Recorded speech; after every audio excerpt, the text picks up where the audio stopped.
ভাইরা আমার, আপনারা সবাই বলুন আলহামদুলিল্লাহ।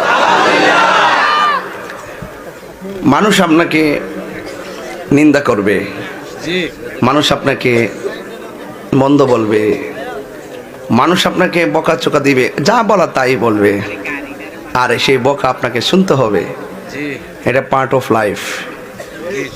হাজার বকা চকা আর নিন্দার জবাব দিবেন ধৈর্যের সাথে, এটাই হবে আপনার জীবনের আর্ট অফ লাইফ।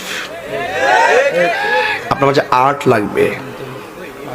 ভাইরা আমার, জীবনে নিন্দুকরা নিন্দা করবে, জিন্দা থাকলে নিন্দা হবেই, প্রশংসা হবে স্মরণ সবাই। কথা বলেন ঠিক কিনা? এই আপনার পেটটা নিয়ে আনতে যান, জানেন ঠিক?